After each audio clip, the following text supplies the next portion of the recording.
This is not my first time in England, but my eyes lap at London like it is when we take your nephew into town for a Saturday trip. I am keen to eke out all of London's corners for your nephew. I am greedy for city icons in his behalf. So we start at Camden Markets trying on hats and scarves, and we drift to Oxford and Regent Street. And as half tourists, only just pause by Piccadilly. We take him to Hamleys and tell him he can pick a toy from the shelves, mostly just so we can run around this wonderland ourselves. And we do worry this might send the wrong message about capitalism and fetishise buying, but he's so happy with his £10 remote control car, we resolve it's probably fine. And the balloon he garnered with his fast food lunch makes a very loud sound when it bursts so unfortunately while we wait underground. And the still nervy Londoners all around us gasp.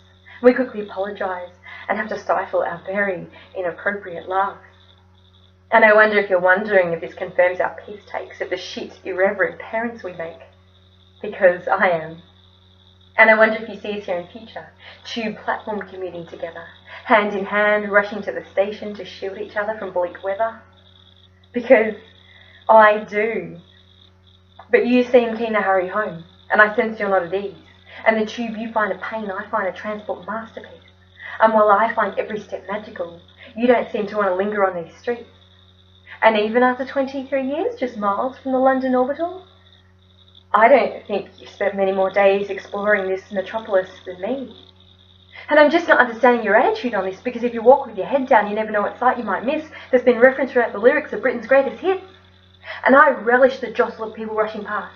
It makes me know that Thatcher was wrong and there is such a thing as society, bursting with people deep in thoughts, intentions and cares and somewhere to go.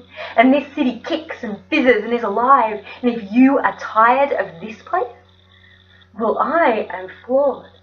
And I can only assume that Johnson was right and you are actually tired of much more. And this is only one of those miniature disappointments when you know that someone who you were sure would agree with you on a particular something doesn't.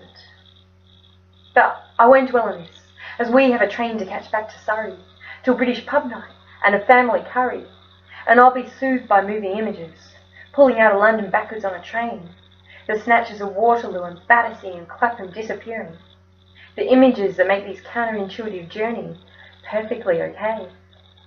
And later, I'll have resolved any uneasiness about your city stance by soaking together in the things we do share: music, drink, and dance.